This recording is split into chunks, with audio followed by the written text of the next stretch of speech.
What are black businesses known for? What? We're known for bad customer service. I think that we lead sometimes with these tropes, and therefore we come in with these attitudes and we're already expecting the worst. Tracee Ellis Ross, it's the incredible way that she made it through Hollywood and couldn't find a husband.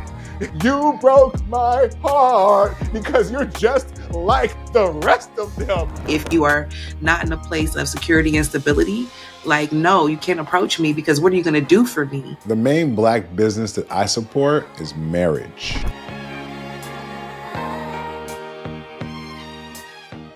Welcome to yet another episode of the BLC Pod. In the building. Yes, in the previous episode, I started off with 5 of them. Today, we starting off with 5 of us. It's not by accident, you know what I mean? We're going to introduce our girl Tia in a minute.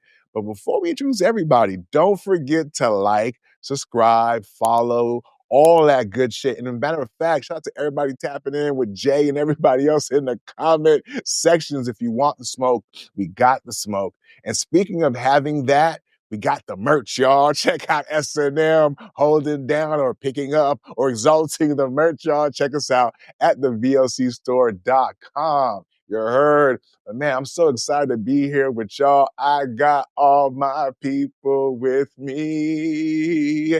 Yes, starting with the first lady, low key, of the BLC S&M in the building. So first of all, What's I happening? just want to say shout out to Woody for showing me that extra love. So this for you. Thank you, sir. Yes. Meanwhile, be sure to stay tuned to SNM Jones Writes, to check out when I'll be back in the circuit doing my book fairs and whatnot. And so starting in Richmond, Virginia in May, I will be back out there and whatnot promoting my books. So hope to see you there and stay tuned for more information. Yes, listen, I ain't gonna lie to you. It does my heart good when your homeboy hits you up out of nowhere and loves the content. Gave a shout out to S&M. And so I had to tell my girl, so Woody, man, I appreciate you. That's love right there. You know what I'm saying? So love, Woody, I appreciate you. Speaking of love from the homies, niggas I've been down with for years, decades even, I got my boy Jay in the building. Mr. Dashiki from China Street or Chinatown in the building. Mr. Goodwood. Go ahead, close up, get something in the Straight building. from Taiwan. Go ahead. Straight from Taiwan. You know what I'm saying? Skirting them terrorists. So, it's your boy Jay. Just Jay in the building. You might know me as Mr. Goodwoods. I be him and him be I. Keeping it fly. I'm really just here for the conversation, man. I'm trying to give a perspective that sticks. I'm just, whether it's politics or lunatics, you know what I mean? I'm just trying to go from the classroom to the culture, you know what I mean? I'm a teacher, you know, bro, I'm a teacher, you know what I'm saying? And my public life, it's the public servant, and I come here, in my heart, I'm still like, I'm not teaching, but I'm reaching. I like the conversation. So I'm here for it all day, every day, y'all. We're going to keep it real and keep it 100 all the time. Let's get it. You can tell Jay was a rapper in his former life, aspiring rapper. You never believe what genre. You'll never believe what genre. Though. Speaking of a specialization, Delvin, the expert, sir, what is yours? You're like the Tommy of the show. It's like Delvin the expert, but an expert in what, sir? Man, I'm just an expert in, foolishness and shenanigans and all manners of human chicanery. So I just experience that so you guys can live vicariously through me, and I can just lay it out for you and hopefully keep you from making some bad life choices, So I'm just here getting hydrated and getting ready for Houston Cigar Week because we got to stay hydrated so we don't crash out. Hope to see you all guys all there end of May. So I'm here for it. So I'm just going to, share my expertise with the people. Well, I'm glad to be here and blessed for season 5. Yes, five. That's Big 5. Speaking of the big 5, you know how like in basketball I had the big 3. Now we got the big 5. You know what I'm saying? Dun, dun, dun, dun, dun, dun, dun. And True now starting in the 5th position, hailing from the West Coast. That's right, Tia B. Hey, that was like the dopest intro that I've ever had. I'm here for it. Thank you so much. So happy to be here. I know it took me a little while to get on board and make things happen, but thankful for the warm introduction and the good vibes. And I'm ready to talk a little banter with you guys. So I'm looking forward to it all. Yes, we're looking forward to the banter. But before we do that, tell us a little bit about you, girl. Just a smidge, a little something, something. I know we're going to get to know you, but tell the people a little something, something A about little you. sprinkle of something. I am originally from the Bay Area. I am a marriage and family therapist. I am sex positive, and I am a lover of all things Black. So I'm here to kind of share my perspectives and talk a little smack if I can. Yes. Listen, I got to be honest with y'all. I am so excited about Tia being here because people have written me on the side and said, you know what, Nic, you need some therapy. You know what I'm saying? Now, she's not here in that official capacity. You know what I'm saying? I don't work people for like, free. who gonna check me, boo? Who gonna check me, boo? Okay. I mean, she gonna try. I don't think it's gonna work, but we appreciate her for tapping in. I'm excited to be with y'all. And shout out to all the people out there hustling, making their dreams come true. I got to tip my cap. You know what I'm saying? I appreciate having these conversations and encouraging each other. You dig what I'm saying? And we're all here. So gratitude is the attitude. So let's get this, the show started. SNM, what we talking about, man? What we talking about? All right. So our very first topic is all about Wallo. And if you guys have not seen this man came at Black entrepreneurs. He came at Black businesses. And with that, to be more precise, he's literally was like, Black businesses are hustling. I'm sorry. I just had a moment because I was thinking about Wallo. Sorry, I had a squirrel moment. So let me just start that to say this way. So we're going to rewind this. So anyways, recently Wallo was in the news because he came at Black businesses. He was yelling and shouting, but some people say he was just passionate about it, where he basically said Black businesses was a hustle, that folks who stand on, oh, I'm a Black business, they are hustling. And he's not supporting anybody just because they're a Black business. And he'll say that all day, every day. And so I'm just curious as to what are you guys' opinion about this? Because the way he had it sounding like Black folks just can't do right. And because they're Black, they ain't getting his business. So let me just go ahead and clear some things up. He also mentioned customer care and quality. And I'll land there. What are you guys' thoughts on this? Yeah, I'll just say that support is not a handout. You know what I mean? I don't owe anybody my support. It's my dollar, my time, my choice. You know what I mean? If it can be my body. Anyway, no, I'm sorry. I digress. Here's what I'm saying, though. I'm just saying I get to spend money where I want to spend it. He gets spend his money where he wants to spend it. And if time has shown him he cannot trust his dollar in those establishments and the time that he spent to take there, and he don't want to go there, then I respect his choice too. Right? And I say to people who listen to what he said, listen to what the rest of he said, and he said, listen, he gave the solution. I ask you this question. What are Black businesses known for? What? I mean, you can think about other cultures and you'll go, oh, not to be stereotypical, but Indian people, they own the hotels. And da, da, da, da. What are we known for? We're known for bad customer service. That's tragic. And so if our businesses are associated with that, people will avoid our businesses. And what's even worse, and I'm going to get back on my soapbox and I'm going to get off, I promise. Okay? What's even worse is y'all don't see that these tariff things, okay? You future Black entrepreneurs is cutting into your Alibaba or whatever you're doing to get your stuff cheap, right? All y'all ain't coming up no more, okay? All y'all will have them fantastic prices. So it's getting smaller. So you better compete on something. You can't compete on price. It better be on quality and customer service. Your boy was right. I see. Jay, wow. Way to weave that back in. I'm sorry, but go ahead, Delvin. Come for me. I got call back like a motherfucker, but go ahead. I'll be remiss not to agree with Jay. I mean, you got to support Black businesses, especially Black businesses that offer excellence, because we have a duty to not support mediocre or Black businesses that do poor customer service or, poor business or shady business, because the more you support them just because they're Black, the longer they're going to stay open and the longer the mediocrity is going to stay in the system. You have a duty to not support mediocre Black businesses. And there may be few and far between, but tell you one thing I know about Black people, you'll drive 30 minutes to get your cheeks clapped. So go drive 30 minutes to support that business. And I'm done. Well, Ms. Sex Positive, I believe this on you. I kind of don't know. No, you said you have a duty to not support. Okay, you with the opposites. Okay, like you said, you have a duty not to support. Okay, a mediocre one. Yeah, I do think that Black people have a tendency to think that our allegiance and our loyalty means our continued support regardless of environment or what we experience. I do agree that we have some poor customer service skills that we employ or the lack thereof. I do want to just consider the fact that we really don't have the ability to access resources like other people do. So business school, trainings, funding to kind of teach you how to run a business effectively is not something that we really tap into or have access to because of other reasons. So that might contribute to the poor customer service or lack of business acumen that we see. Does it excuse it? Absolutely not. Am I going to support your shitty business? Absolutely not.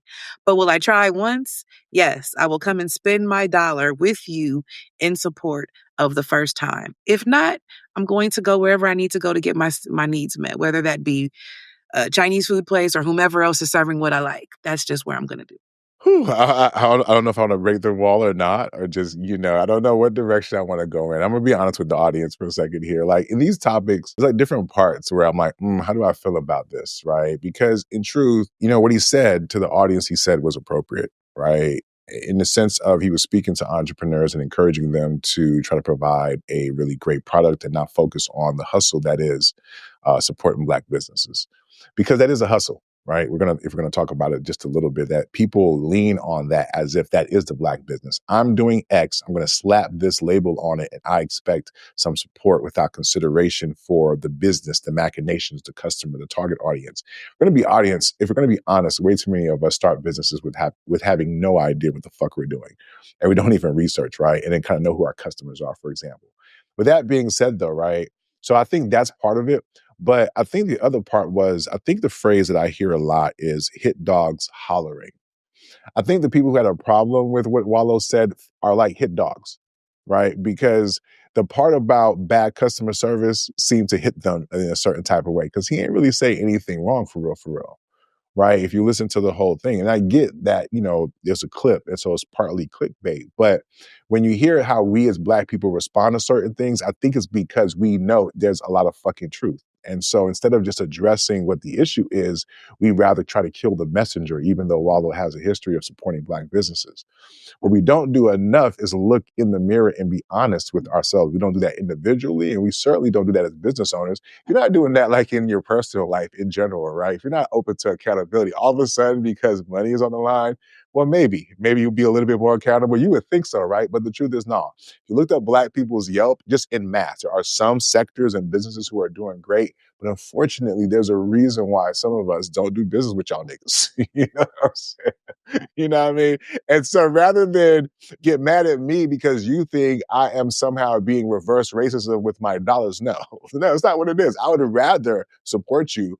But at the same time, do you know the opportunity cost, the actual cost, the additional pay? Like, at some point in time, it's like you're asking me to make a sacrifice that you wouldn't even be willing to make if I told you something was wrong with the order and you decided to give me a little extra something just to try to smooth it over like good customer service people would do. You would think that's a bridge too far when you want me to pay all the additional costs, right? And at some point in time, if we're all oppressed, why should I have my shackles have to be added on to accommodate the fact that you're trying to get out of yours, especially if you don't give a fuck enough about your business to strive for some level of excellence? So miss me with that. And finally, right, I'm gonna be honest a little bit more in season 5. Yeah, I try to support Black businesses when it's convenient for real. When I can find the Black businesses, when I have like the network or some intel that is good. But y'all expect niggas who's not doing, I'm not going on TikTok. I'm sorry. I'm not doing that. I got a whole bunch of other shit. Whenever it's lightly convenient and makes sense, or I got a good lead, yes, I'm going to support Black businesses. You know what I'm saying? There's way too many of y'all niggas out there making it seem like y'all supporting Black businesses, which is why these Black businesses think there's a profit in that. I'm sorry to tell y'all there isn't. You know what I'm saying? Unless it becomes a fad, or it's popular, or some celebrity or influencer mentioned it. Got niggas standing in line for slutty vegan. That shit was not all that, but niggas fell for the okie doke, right? But it's cool, because I'm the one that's tripping. Let's just keep it a fucking buck. And like I said, man, I'm going to keep it more real in 2025 and in season 5. Y'all niggas need to come up with other businesses aside from the standard fare. Fuck a restaurant. Come up with some other shit. You know what I'm saying? Because how can I look for more Black businesses if y'all niggas ain't nowhere to be found in the areas where I need the fucking service? Miss me with that. And it don't cost that much to get a fucking website, to get a fucking email domain with your fucking business name on there. There are free tutorials to do the basic shit. Because that's the shit I look for when I look for certain businesses. They should do the basic shit. And some of y'all niggas don't even do the basic shit and get mad when niggas don't fuck with y'all. Come on, man. Go ahead, CB4. Get in there. Yeah, I was like, I'm CB4 black all day, every day. I'm blackity black, black, black, but not the fake black that got a white wife or white husband in the background. Let me not sound The fake. Who you talking about? Harry Belafonte? Was that towards Harry Belafonte? Towards Sidney Poitier. Are you saying that you can't be? Are you saying you can't be pro-black if you're married to a white person? That you can, no, I agree, you can technically still be pro-black, but the difference is, what are the chances of that person putting back into the black community? Like, you may be personally putting back to the black community, but is she going to a black beauty shop? Is she shopping in? So anyways, with that being said, or he, but look, let me go back to this. So what I'm hearing is that, because my question, when Jay asked that question, so this is rhetorical, when Jay asked that question, like, what are black people known for? Bad customer service. My first question was, how do we become known for bad customer service? Because, you know, back in the day, black folks used to excel at customer service, particularly long time ago when they sold watermelon as an example. And then, you know who got a hold of that? Because they found out how much money black folks was making selling watermelon. They made it a negative trope and negative stereotype, and therefore black folks kind of disassociated themselves with the watermelon business. And so my question is that what we're experiencing within the black community now, where somebody said, oh, they got poor customer service, and while unfortunately some things become internalized as a stereotype, we then internalize and act on it to our own detriment. But is that how it actually started? Because how do we know about this bad, poor customer service? I think I'm going to give an example. So today I had an appointment at 9 o'clock. The person was 10 minutes late. I was the first appointment of the day. My husband was with me, and she called to let me know she was running 10 minutes late. The first thing my husband said was, oh, this is a black business, ain't it? And I was like, what the, you know, and I was like, why automatically did you assume it was a black business? And then I said, well, actually, yeah, because if you know me, I'm going to shop black first. I'm going to do business black first. And because I want to support within the black community. And, but I was like, yo, I'm experiencing some anti-blackness from you for you to make that statement. He said, nah, cause they late. And I said, shit, she was probably expecting us to be late. She probably surprised that we early and on time. I was like, I don't know. But the point is, I think that we lead sometime with these tropes, and therefore we come in with these attitudes and we're already expecting the worst. So as soon as they do something that we view as being detrimental or not necessarily customer-oriented service, then we'll say, oh, that's because they're black. But like I said, we'll go to Chinese place, get beat up, everything, apparently, and we'll still shop in there, still get our nails done. We'll still eat some roaches. No, I'm just kidding. I'm just saying this. I don't know if they got roaches. Wow. I'm not Wow. I wish I'd have interjected. Are you sure you weren't shooting that community as well? Can I interject and save you? This is very stereotypical. So wow. Stereotypical. But I will say that for the shops, like, we'll still shop in the Quickie Marts. We'll still shop we'll still get our nails done. We'll still get these things taken care of, no matter how bad they treat us, because we've already proven that it doesn't matter how they treat us when we spend our dollars. So all I'm saying is, yes, black businesses, customer service needs to improve in some cases, in some businesses. But I also am saying that for those who say, hey, I want it done, well, shit, where else was you want it done at? You know what I'm saying? And if you find yourself not wanting it done at somebody else who was of another ethnicity, then why are you wanting done with the black folks, the black business? That's all I'm asking. Just consider that when you move forward. But otherwise, he got a point about the customer service. He got a point about you should shop with a place that provides excellent customer service, or at least quality customer service, quality care. And I'm just saying that sometimes we have a tendency to come in with preconceived notions, and therefore, no matter what that black business do, we're already checking for it to be wrong. No, go ahead. No, real quick, Jay, I'm going to pass it to you. You know what's funny, S&M? If you have a preconceived notion and you get proven correct, then what leg do you have to stand on at that point, right? Like, you know what I mean? Like, it's kind of like a self-fulfilling prophecy. I mean, I feel like I hate when you be like, it's anti-black, when it's usually in situations when niggas prove the nigga correct. You know what I'm saying? It's like, if it was a situation where hey, watch them be late, and then they're not late, okay, you got a case there. But if he's like, they're late, and then you confirm that, it's like, you don't really have a case there. Just like with the whole resting bitch face. If you're mad for real, then it's like, okay, your face truly describes how you're feeling. And how is that a trope? So I hate when y'all be throwing that shit around. Like, no, this is specific and it's accurate. But go ahead, Jay. Yeah, I just want to say that, you know, we can give grace to scale, right? Economies of scale, right? I'm a teacher. I would talk like a teacher, whatever. We can give grace to that. We can give the grace fact that you haven't made it big yet. You might not have everything. That's fine. And we can take marks off of our customer experience. That's fair too, right? And maybe that goes in your overall customer service, right? But you know what another part of customer service is that people are always overlooking is courtesy. Courtesy. If you have courtesy, it'll go a long way and you not having the things that other places have. Right? And I'm going to say this, maybe I'm too old for the rest of y'all to get this. But I remember when there was a lady in the neighborhood who sold candy and she sold like Kool-Aid pickles and chips and stuff, right? And she was just as good as the corner store and people went to her. Not because she had like the big refrigerators or whatever, but she had courtesy at her spot. You could go to her house, get your little candy or whatever and go back, right? So we will support Black business. We grew up doing that. But can we at least have courtesy in our customer service? Let's be known for courteousness. Let's be known for that. Let's be excellent at something. Let's start choosing that. And everything else will get better. Listen, the only thing I would say is in closing this conversation, because there's other things that we want to talk about for sure, is just be more accountable, man. You know what I'm saying? If you're in the business, be in the business of business. Understand who your customers are. You know what I'm saying? Like, this is not about, okay, I'm gonna say this and I'm gonna land with this one, right? Like, I'll be honest with y'all. How many of y'all rely on family and friends to support your business for real, for real? I don't know about y'all, but I don't. You know what I'm saying? Like, it's almost like you're likely to get support from strangers sometimes more than it is that people be close to you. And I feel like, unfortunately, that'd be the truth sometimes, right? Not just in terms of like Black people, but I guess since I mostly know Black people, that's the reality of it to a certain extent. Sometimes familiarity breeds contempt. People be jealous, they be hating. There's a lot of reasons why people don't support, and I get that.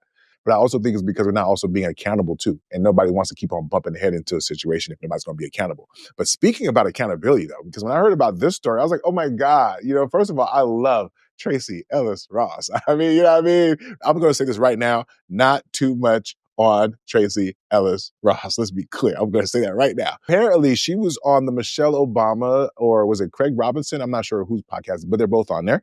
And so she was talking about the grief that she feels sometimes, how she lives in it, she sits in it sometimes, in regards to her not having any kids and also not having a partner. That's right, not having a partner was included in her thing that she felt grief about, for those women out there who may not think that's a thing.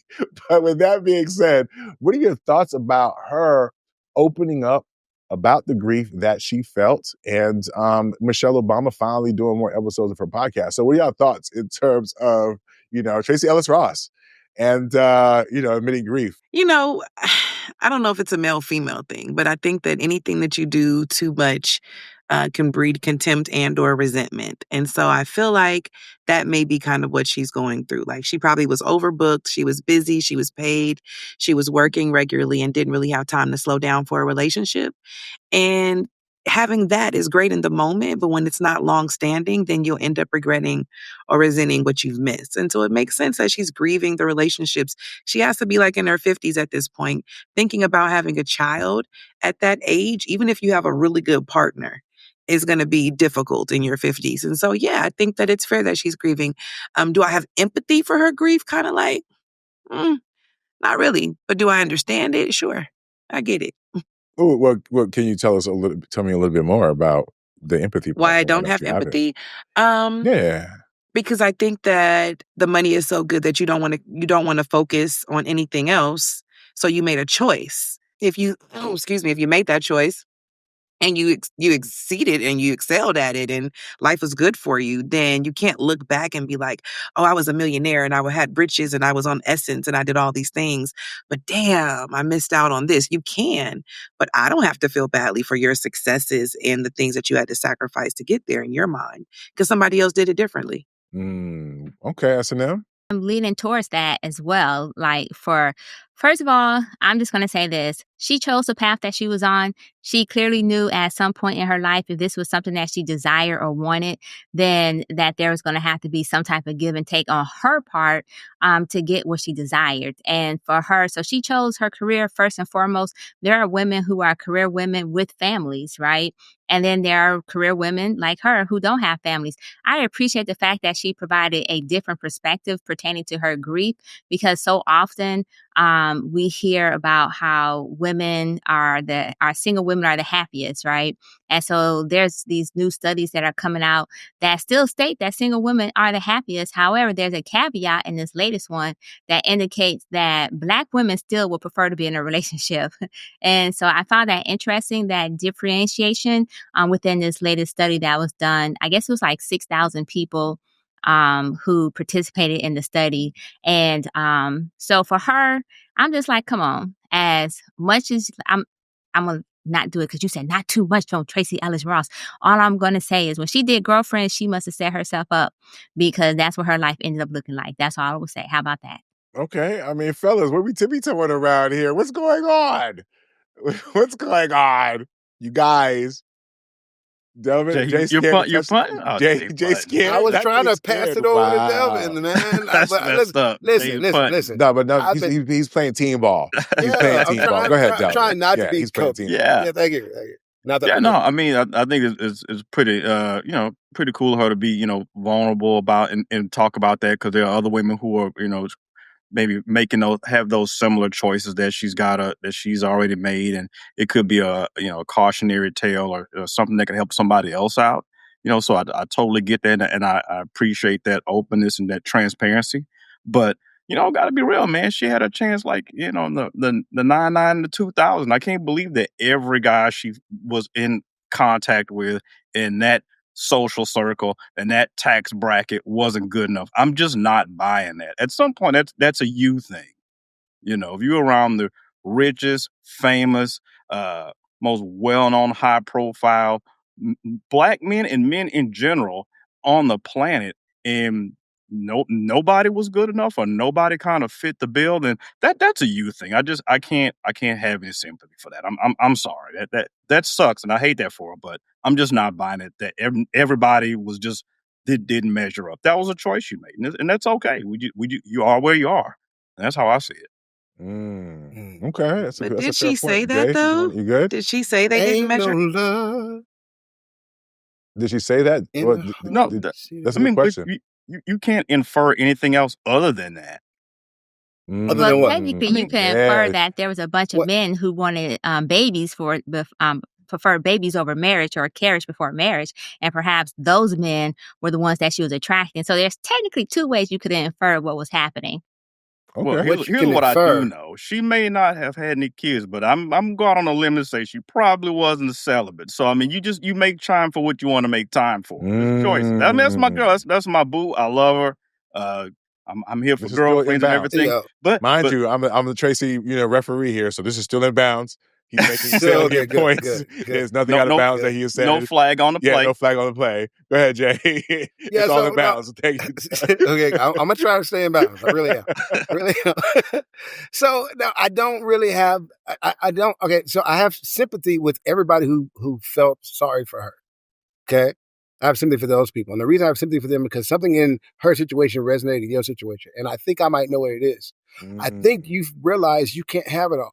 You realize that story of your life that you imagine, you have somehow managed to get a lot of it, or maybe enough of it that you can show to other people, but not enough that you're happy. And so now you're like, dang, I wish I had done this, wish I had done that. But like my brother was saying earlier, it's opportunity cost, right? And it's okay. It doesn't mean, because what I really think she's scared of is, I really think she's scared of two things, right? Dying alone, right? Okay.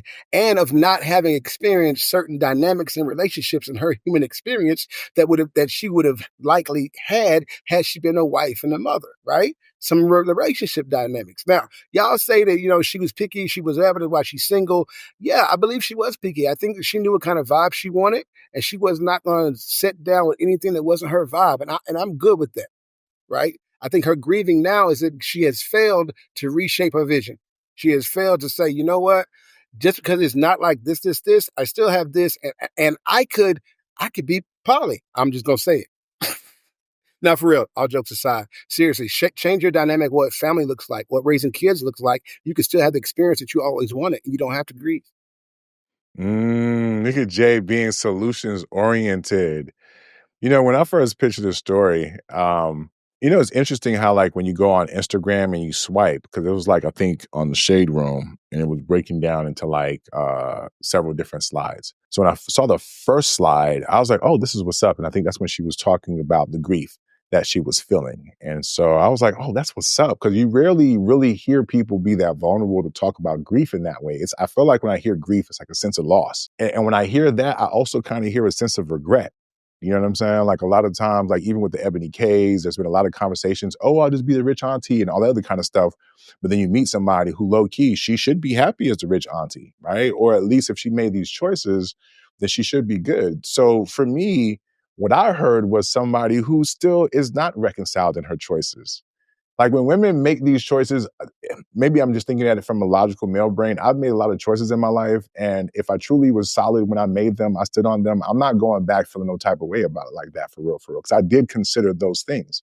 It sounds like a lot of people be going through life not making certain considerations and then kind of find themselves having to grieve the fact that they misstepped. Because to me, that's what I hear. It goes back to the whole Michelle Obama thing. It's like, if you made that choice on the front end, why are we still tripping about it on the back end? It sounds like to me that you just didn't really reconcile with that. And so I thought it was beautiful that she was open about it, because I think women needed to hear that. I mean, this is Tracee Ellis Ross, for goodness sake. This is a woman who I think by all accounts, people think she's attractive, she's smart, she's funny, she checks a lot of boxes, right? And so I think that's where the first slide was. But then when I slid again to the second slide to answer Tia's question, she started talking about men today, for example, because I think she's already given up on the kid thing. And she started talking about men today. And I guess the challenges she's facing now. She talked about how she'd meet guys, and she used the example of maybe some men who she would meet, maybe like homophobic, or they would use certain language. Like, my God, using this language, right? And right there was what Delvin was talking about, the truth. Right? Because a tiger doesn't change their stripes like that. You feel me? The way that she was talking in the rest of the slides indicated to me that I didn't really hear no accountability for real, for real. I heard somebody explaining a feeling that they were having and then went on to like talk about why she's having an issue now. I did not hear accountability, to be honest with y'all. You know what I'm saying? I heard some vulnerability, kind of, I guess, if you're talking about you grieving.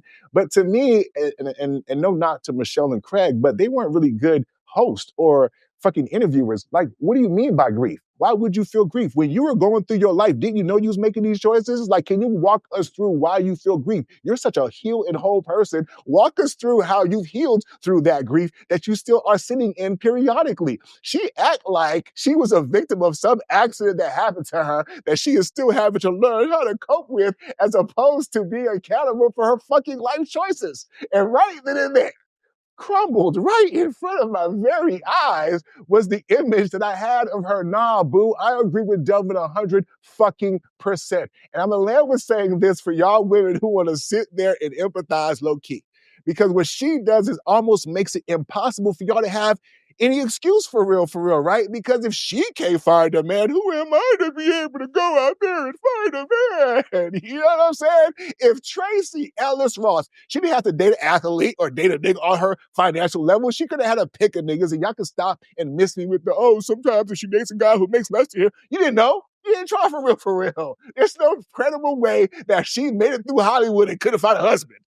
Make that make sense. The chances, even with her mama being Diana Ross, and her mama was Diana Ross. So with that, I'm saying, fuck that. You broke my heart. In the words of Drake, you broke my heart because you're just like the rest of them. I was going to give her grace if she at least was accountable, but she didn't account for a motherfucking thing. And if nothing else, it made me realize why she's single now and most likely will probably always be single. You know what I'm saying?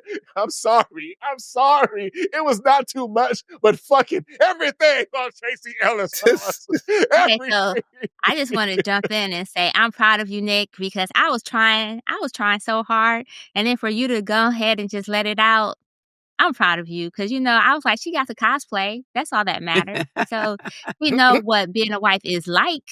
You know, she just don't know what it's actually like. She ain't lived it. But you know what I'm saying? I love it. Got to play one on TV. She played one on TV. That's wrong. SNM. That's all you got, SNM. That's Do it. It hurts. It hurts. I'm just saying, I'm just happy. I'm excited. I was not expecting this turnabout. No, man, because because the first thing got me and I kept on going and I'm like, my mouth was agape by the time I got to the Not fifth agape. slide. You know what I'm saying? Agape. She says, so listen, I know everybody trans, whatever, like we all cool, but some of the stuff she was saying as the example, I'm like, you gotta be fucking kidding me. Where's the accountability? Come on, man. The same thing with Common. Come on, man. Maybe her and Common should get together. Two fuck niggas and a fuck chick getting together and maybe making something happen. I am so disappointed in her. I'm heartbroken. You broke my heart, Tracee Ellis Ross. You and Ebony K, sit your asses over there. You know what I'm saying? Go ahead, Esther. I'll just say, Tia, you like you want to say something before I jump on to the next one. I mean, what I heard was that women don't have the option in changing their minds. Like, that might have been 20 or 30 years ago before the money was rolling in and the opportunities were rolling in. And she was unbusy when she said, hey, I need to dedicate all this into my life and my career. And maybe now that she has that and that has slowed down finally, now she's like, damn, I made the choice 30 years ago, but I changed my mind. Now, the sad part about it is your ovaries and things, she has enough money to make those things go back. She can have a surrogate if she wanted to. She doesn't need a man to have a baby. Let's be very clear. She can grow one in a tube and it'll be hers and the world will never know the difference. We're going to honor it just the same. Like, she changed her mind. Grief does not always mean tolerance and acceptance. It means it's a portion of understanding you lost something that you would rather have. That's it. She changed her mind. It didn't sound like, did you watch the rest of the slides? I could hear what you're saying. And I'm glad you said that, Tia, and we can move on to SNM. But that's the thing, right? If she would have came out and said, you know what, I'm feeling grief because looking back on it, I know I prioritized certain things, right? And she would have had that conversation. That's why I said they did a piss poor job, or at least maybe I just saw the clip, so I take that back. Maybe they dove into it. But the clip that we saw, the part that we saw, didn't really delve into that core, the core of the grief. You know what I'm saying? And it does people a disservice because there's a lot of young women today making this choice. And we're going to probably talk about it a little bit later. But this is the quintessential question I think a lot of women today are dealing with in terms of modernity, their careers, their explorations, the desire for family. And to Delvin's point, this idea that you can have it all. So I just think it's heartbreaking because I didn't see that part from her. So if it's on me, Tracee, I'm sorry. I do want to love you. But if that's the type of time that you're still on, that part I did see, girl, you need somebody to help you. You know what I'm saying? You're in your own way. You've always been in your own way. I'm available. And let's be honest, as big of a star as she is, she ain't that big of a fucking star. Even Beyonce was able to go out there and get herself a husband that's have some fucking kids, okay? So miss me with your C-level ass. Oh, my God. Went out there and found somebody to get with. Go ahead. I love her, but we got to be honest. No, not that he protected her. Not like that. Not like that. Not her C-level. Not like you know that. what? Who apparently... Oh, you think she's a B-level celebrity? Who here thinks she's a B-level celebrity? Raise your hands if you think she's a B-level. I'll give her B. I'm saying we all like her too much. Okay, we all like her too much to say it in public. Go ahead. Look, we can't skate past what Nic said. Look, you're not busier than Beyonce, who got married and had 2 kids. You're not. Look what she married. Ooh. And we talk about settling and standards. Yeah. Now, maybe if Tracee Ellis Ross had settled the way Beyonce settled. Ooh, not Jay-Z, not too much on the jigger, man. And a settling I double love entendre. Hov, but let's keep it real. Like, he was not the prime pickings when he met Beyonce. First of all, She was looking for another father. well, because she was 17. We're not going to go down this rabbit hole. Yes. We're not going to go down this rabbit hole because, we still... Okay, go ahead. I got you. So speaking of young, being young and dumb, but hopefully living with no regrets, our next story, wow. She is living the dream, or at least her dream, where she is homeless, taking care of herself in Planet Fitness, gyms and whatnot. I'm pretty sure that was a Planet Fitness. But anyways, she has gone viral because she was prepping for a date. I'm talking about this woman was getting full makeup and everything to get ready for this date. And last week we just had that whole conversation about 29 men who shouldn't date. And so I'm just curious, should this woman who is clearly homeless be dating right now? Is it appropriate for her to be dating? What do you guys' thoughts on this? Yes. I'll go first because last week I sat here and said there was only one woman that I felt like should not date.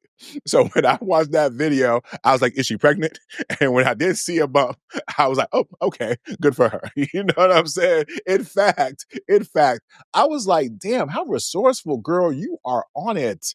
You know what I'm saying? Like, yeah, you homeless, but you ain't got to show up stinking. Your hair was did. She took a shower, got dressed, hair was done. So when she showed up to the date, she was probably smelling good, hopefully, you know, looking good or whatever, putting herself in a position to maybe snag a man, maybe snag a home. You know what I'm saying? Not too often is a date also like doubling for an interview for an apartment. You dig what I'm saying? But like low key. So I'm not mad at people hustling and doing what they got to do to elevate themselves. I think relationships are great ways. Now, if she's lying to the dude and not telling him, depending on her situation, like finessing him out of money, that's completely wrong.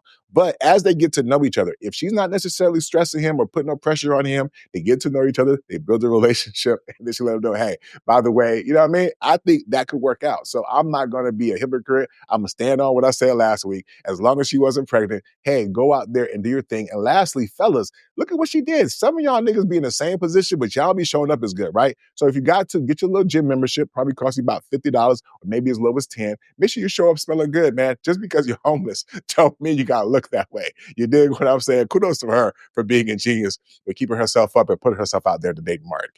I go ahead and give her 2 thumbs up for that effort. Go ahead. Not the 2 thumbs up.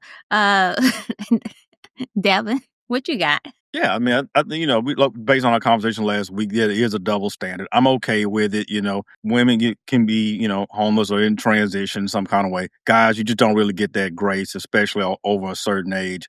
You know, I understand if it's in service to a higher goal, you're saving for some type of larger thing that you're trying to do. I get that. But men, I think guys, you shouldn't be dating. Ladies, I think it's a good angle. Go ahead and date.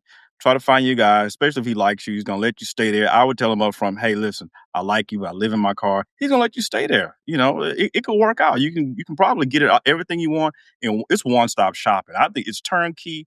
I think it's a positive. I think it might make dating easier for her. You know what I'm saying? You know, what guy is going to say, you know, when he finds out, oh, you know, we're on a date. Hey, well, can I come to your house? Well, I live in my car. Most guys, if he's decent, it's not going to say, all right, well, girl, you know, you be easy. Call me when you get home. He's not going to do that. He's going to say, listen, you can come over here. You can stay out, sleep on the couch, whatever. We'll work something out. That's what's going to happen. This is gold for her. She's not going to be homeless for long. I can feel it. My spirit is telling me she is not going to be homeless very long. 3rd date max. He's going to say, look, you come stay with me. I feel it. You think so, huh? Think so? Really? I think he's like, do you steal? Are you crazy? Why you don't stay nowhere? Because, I mean, there's some questions as to why a person would choose not to live anywhere or have any attachments to anything, right? Not to have any responsibilities, not to have any, don't even say the word, accountability, to pay a bill, to be somewhere, to have to support something, to work towards something, to say, yes, I put my 2 feet to the ground and I stood my ground against all of that life has to push from my square on this earth. There is something to be said for somebody who does that. And I'm not saying a person who hasn't done that should be questioned, but I am saying that if you're not working on a place to stay, then what are you doing? And if you're dating as a way of working on a place to stay, then just say that's what you're doing, right? Then I know you are truly resourceful.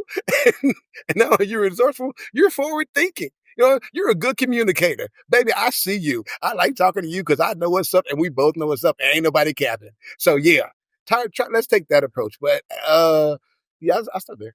Let everybody date. Because you know what? I'm saying one more thing. If you laying next to somebody that you're not married to, y'all go out occasionally and shit, right? But you're not married, okay? And you know that person laying next to you could not afford their own place if you kick them out tomorrow. Okay, you dating a homeless person. They just shower at your spot.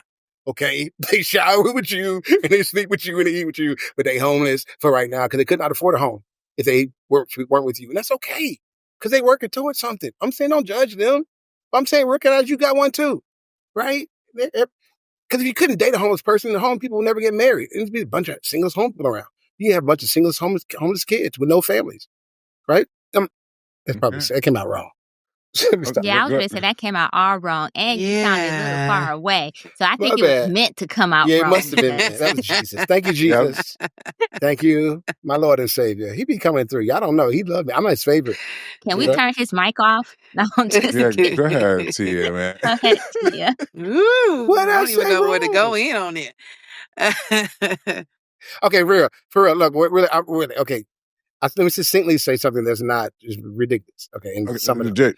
Go Go ahead. ahead. No, I'll stop. No, it's okay. It was good. We got you. We just No, got we you. good. Period. We moving on. Quick take. Go ahead, Tia. We heard the lie. Y'all niggas is lying. Y'all are not about to date no homeless female showering in the goddamn Planet Fitness. You know how I know? Because you guys are hard on a hard working woman who has her shit together, who's a single mom. You're not going to date a homeless bitch staying in her car. If you know up front, you're going to question all of those things. Is she a thief? Accountability. Why can't you pay your bills? What in her saying, I can't, I didn't, and I shan't is attracting to you? What makes that feel like, you're the one for me, babe? Come lay on my couch. I don't know those niggas who say, come lay on my couch. I am not the woman that says because I'm laying with you and you're homeless that you can stay tonight. You're gonna be, your feelings are gonna be hurt, messing with me. Oh, you ain't got nowhere to stay? Well, let me know you made it. Have a good night. Call me in the morning when you're getting your coffee. When you get in your morning shower at 24-hour fitness. Let me know if somebody jumped you last night. Like, I don't know. I'm not going to be your refuge. Let's just be very clear. But I also don't know those type of people who'd be willing to date when they're at that level of transition. And I think that's important. Like, if you are not in a place of security and stability, like, no, you can't approach me because what are you going to do for me that meets me at the table that I'm already sitting at? And God bless you for your efforts, but I need you to be here. I can't really, Planet Fitness, I'm not going to be able to do it. So first, I just wanted to say that there are things called homosexuals, right? Those are people who look for homes to and have sex in exchange for a place to stay, right? That is a thing now. But I'm going to answer your question when you said what type of people? College students, because I was a college student who was homeless for a full 2.5 months and was dating. As a matter of fact, my husband, who's now my boyfriend, sorry, I messed that all up. He was my boyfriend at the time, and now he's my husband. He didn't know that I was homeless because the sister wasn't saying shit, right? It was like, because I didn't view myself as homeless officially because I was just hopping from dorms to dorms, house to house, staying until I can get my finances right to get a dorm room. And so with that being said, I am thankful that he was one of them double standard ass persons. And once he found out that I was homeless, and hopping from dorm to dorm, room to room, house to house, he was like, yo, let me help you. Let me help you get an apartment. And I'm like, what? You gonna help me get an apartment? And so that is a way to get an apartment, is dating while you homeless. So I'm gonna give her a shout out because, at the end of the day, she found a way to get what she wanted because she said she ain't paying rent, and 9 out of 10. So I am thankful because I actually had a job too. I don't know if she had a job, but I had a job. So my boyfriend at the time, who's now my husband, he and I both worked to pay for this hotel/apartment, but it seemed more like a hotel because it was, anyways, moving on. And I'm thankful for the double standard. But let's not act like homosexuals don't get this shit. Like, all they gotta do is drop off some good peen and they up in the house too. Let's not act like that don't happen. Come on, man. Exactly. It happens. Yeah, thank you, SNM. Standing in your truth. I'm just saying, like, it happens. And so I personally say, yo, I don't know where she got her curls from and why that was something that was with her while she was homeless, because I was carrying the bare necessities, you know what I'm saying? Clothes, toothbrush, toothpaste. But either way it goes, I give her a shout out for being inventive. Yeah. You know what I'm saying? Yeah. This woman decided what her priorities were. I don't know why those particular, I don't know her story, so let me be quiet. She decided what her priorities were and she went with it. You know what I'm saying? My priority was to get a dorm room. I was saving up to get a dorm room. Listen, I was house trying to get financial aid. Facts. So, I'm just saying there's times where people can be homeless. I don't know if that means they shouldn't date. Now, I will say that sometimes when men, when they may show up as homosexuals, they put their best foot forward. You don't know they homosexuals till next day, they're like, oh, I was living at my mama's house. And then next thing you know, they're up in your house, in your bed with the peeing all up in you because you like, oh, snap. So, that's what's happening out here in these streets, SNM. That's a fact. Listen, as a former homosexual, because I too was homeless in college, and shout out to all the ladies who held me down, you know what I'm saying, and provided safe harbor for your boy. You dig what I'm saying? And so, I did, provide some services in return. They'll always have a place in my heart. So I agree. That's why it's like, come on, man. Like, we can't be too hard on this young lady. And I disagree with you, Tia, because we've been conditioned to be y'all rescuers, right? Like I think Delvin said this before. There's probably a reason why y'all feel comfortable enough to do this is because society writ large accepts this type of behavior from y'all. You know what I'm saying? And it's okay. Nobody's knocking it, but we're not going to act like somebody won't be in a relationship with somebody or even date them or even marry them, right? Because guys are going to look at it differently. We are going to look at it like, hey, maybe we can help you. Now, granted, to your point, there may be some more questions. And once you kind of vet and realize, oh, well, maybe this person just happened to fall on hard times. And then I get to come in and be like the knight in shining armor. There's also a benefit on that end too, right? Like guys do. I mean, we want to be protectors and providers. And here's an opportunity for us to kind of do both for someone that we're getting to know. You dig what I'm saying? So we just got to be honest. I agree with Delvin on this one. Like, yeah, there's people who are down for this. Where they at? Because I'm single and I'm educated and I'm working. I got my own car. I'm not sleeping in it. My little door don't roll up at the U-Save. You know what I mean? Like, where they at? If they gonna take her, then why am I still single if that's the case? Like, some of this is not true. Some of this is not the case. Well, maybe you just got standards. Maybe you got right. I don't want to date Planet Fitness guy. Now this is we got to move on. But I wanted to say this though when Jay was talking, because if we're being honest though, right? If you just met a young lady and you don't really know her, I wonder how many guys would invite her to sleep at the crib and not expect sex. You know what I'm saying? Because you would invite her over to the crib if you're trying to fuck. Right? Because we can't stop. Oh my God, the safety. Nah. If she was down like, hey, what are you doing? Come through. I mean, some guys have that policy. I get that. You damn sure ain't going to her house, right? So she's like, hey, what are you doing later? I mean, I guess my quick question to y'all for the fellas, what percentage of guys do you think would require sex for their philanthropy in that situation? I got a quick answer. They somewhere like 10% more, give or take, of the percent of men who only have a bed and no couch. Okay. Thank you for that math problem. Go ahead, Delvin. For you guys playing at home, please put the answer below in the comment section. Multiple choice. No, there's no multiple choice. No, I'm saying if there's only a bed there, it's exactly for that. If they have a couch, maybe they're being generous. But if they've only got one bed, I think it's obvious for one reason. Okay, got you. Go ahead. I think she might skate by that first night, but I think definitely night 2 or night 3, he's like, hey, what's good? What's happening? Because if there's one thing I'm an expert in, is niggas, and these niggas are thirsty. They're going to be expecting the yams definitely by night 3. Okay. You're not making it past a week. And ladies, can I ask y'all this? Conversely, if the woman is staying at the crib, does she and should she feel pressure to give up some sex for a place to stay? What are your thoughts on that? Take me back to the U-Haul place. No. Just let me go back to my storage shed. Okay. Go ahead. So then you say no? No, she should not feel obligated to give it up because maybe I'm just talking from my own personal experience. I ain't have to give up shit, so why the hell she got to give it up? But then again, though, this is different times, right? This is different times. So sometimes, nowadays men expect you to get a Happy Meal and you're supposed to drop the draws. So come on, man, we can't do that, S&M. She ain't got a place to stay. And you're providing her with comfort and shelter. And now we're comparing it to McDonald's. I'm just saying, now they like 2/8 of the marriage right there. The slightest thing. I took you for coffee, you gotta drop them drawers. You know what I'm saying? I don't know. We get that. But going back to the thing. Okay, so go ahead, Tia. Did you answer? Did you answer already? You gotta go be honest. You did answer, didn't you? No, because real talk, right? Listen. I'm not going to. When I was a homosexual, hunch for a Y'all home. not keeping it a buck, so I will.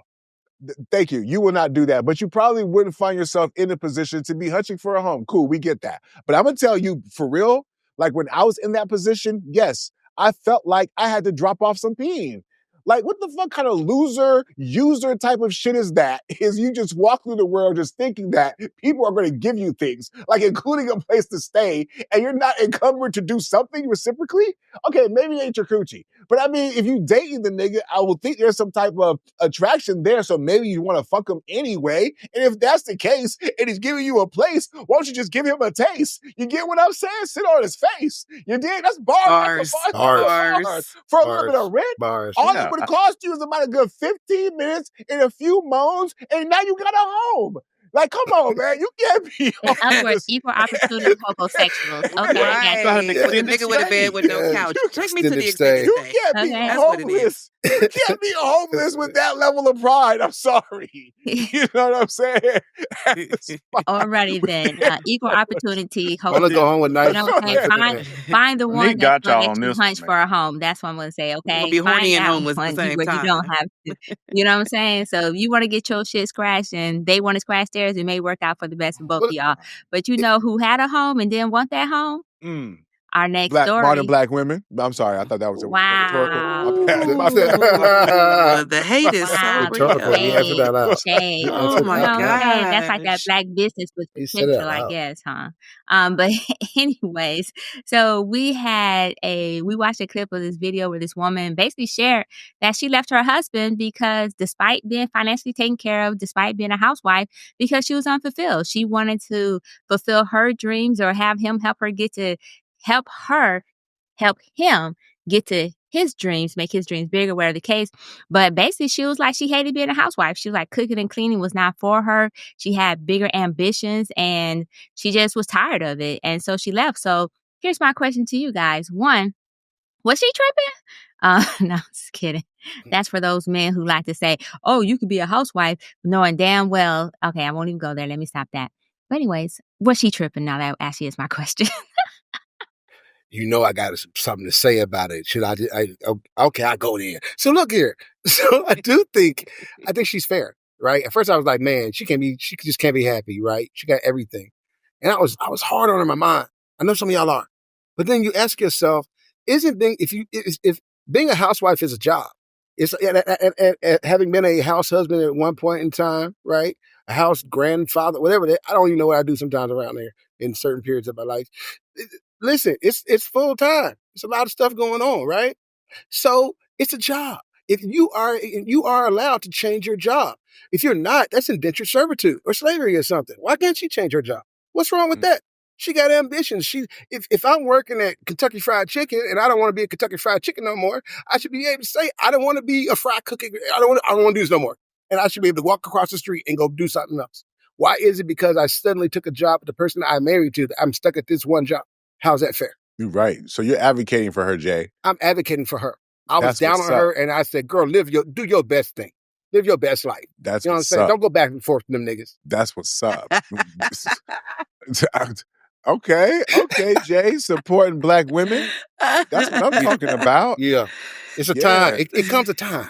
Yes. Go ahead, Delvin. What bigger dream did she have? I'm just trying. Because usually when I see this shit, is really the bigger dream is going back to the streets and random niggas. That's usually what the bigger dream is. I mean, we hear all the time on social media, oh, I want to live the soft life. I want to be a housewife. I want to be a kept woman. This is it. You are living the dream. There's plenty of women, now that I guess your husband's available, that they'll just, slide in and take. There's people who want your job. The women are going to slide in there, especially when they found out you wanted to leave him to pursue your bigger dreams and not support your family. And it's cool. I mean, I hope the streets welcome her back. It was a Tia Mowry. The streets didn't welcome her back. Now she's trying to go back home. They didn't work out. So that's a cautionary tale. But, she'll find out. So I'm just wondering if her bigger dream is to be for the streets. So first, I just want to say I saw that shade you threw in there about her abandoning her family, basically. I saw that shade. Just want to call you out on that. She may not have abandoned her family to live her bigger dream. So, but T, I saw you pop off mic. Go ahead. I don't even know where to start because the woman don't want to be married no more. She want to be a hoe. That is crazy to me. That's all it's waiting. That's it. The streets. That's crazy that you think the only thing outside of marriage and being someone's wife is all that's waiting for me. That's crazy. That's crazy. And I think that's where men get kind of caught up in the thought that, the roles that are shaped for women are also shaped by men and how it benefits them. So of course, me being a housewife and a good mother and a good housekeeper benefits you. And so that is where you would like me to stay. And then you want to call it comfort. But some of us, just a small percentage maybe, have abilities that exceed that and other options. And a wife may not be the end all be all. And maybe there's something about him that doesn't make it as appealing that makes my replacement very, very easy. Take him. If I wanted him, I wouldn't be giving him up and forfeiting it. It wouldn't be a sacrifice if I wanted to be here. So I don't think she has to go to the streets. I think she might want to go to the jungle and live as a missionary. She could go on a 1-bedroom studio or be on a houseboat going around the world. But if that fulfills her beyond him, then let him be mad. Let y'all be mad too. I co-sign on all of that, all of it. And I'm just going to add to answer your question, Delvin, while you do that shade. She actually stated that she wanted to fulfill her dream or at least help him be bigger in his dream. So she was even willing to be a helpmate to him in that regards. Now, some men will say, well, that's what she was doing by cooking and cleaning. But was that really what she was doing? If she was like, hey, help me with skills, help me learn some same skills that you have. Some men was like, oh, well, that means you're just trying to compete with him. And the whole time she was saying these things, she was saying it for the purpose of, no, I just want to do more. I am more than just this. I am more than that. And so I think sometimes when men get in this relationship, they automatically pigeonhole their woman. Some men pigeonhole their woman into these gender roles and these gender expectations that may not necessarily meet that woman's needs.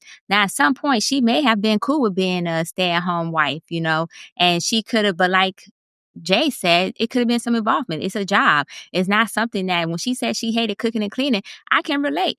I tried to stay at home for a whole 6 months when I had my baby, and I hated it. Now, I love my baby. I love staying home with him, but I hated everything else that meant being in the house because it was not who I am and it's not who I wanted to be because I also have dreams. I also have ambitions. So I can relate to her in that sense of not wanting to be pigeonholed into just cooking and cleaning.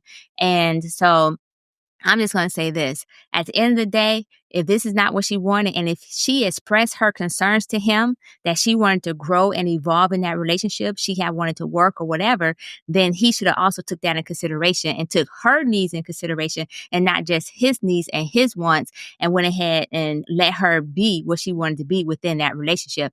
Otherwise, she did the right thing by stepping out because, i.e., leaving the relationship to pursue where she wanted to go and where she wanted to be. Now, 10 years from now, she come back like Tracee Ellis and be like, oh, I regretted the decision.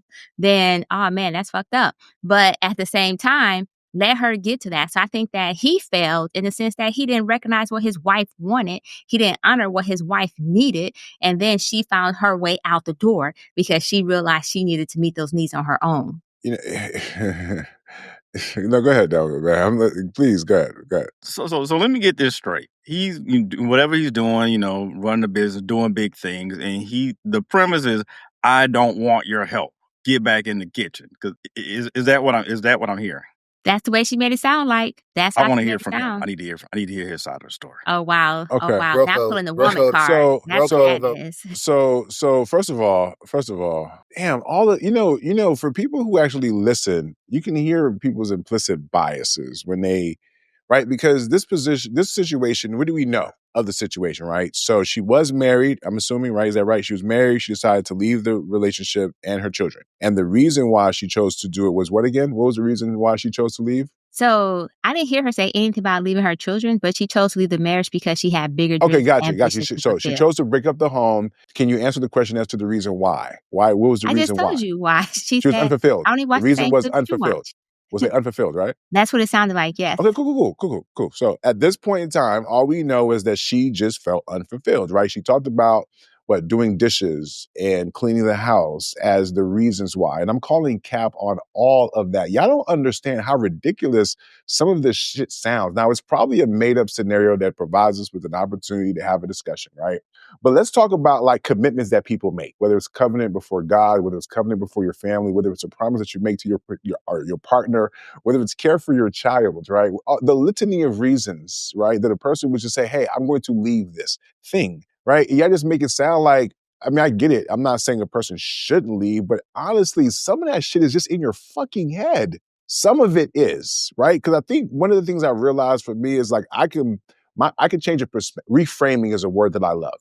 Because oftentimes you can take the same situation, and if you reframe it, you're going to have a different perspective on it. Maybe you see it differently. Maybe you have a different level of appreciation. There seems to be this reframing when women are making choices that they thought they were supposed to make. And I get that y'all saying, hey, oops, I changed my mind. That's cap. That was never you to begin with. Let's start there. Like, y'all be wanting to give everybody the passes. I think there are far too many women who are stuck to the programming, and they're making these decisions without taking the time to look within themselves on whether or not this is something that they really fucking wanted. Right? And if you are one of those women who did that and then you decide to break up your fucking family, that is on fucking you. Don't blame that nigga who probably had the conversations with you to try to figure out what the game plan was. You went along with it. Okay, fine. You changed your mind, but own up to the fact that you got into something that you didn't even know for real that you wanted to get into in the first fucking place.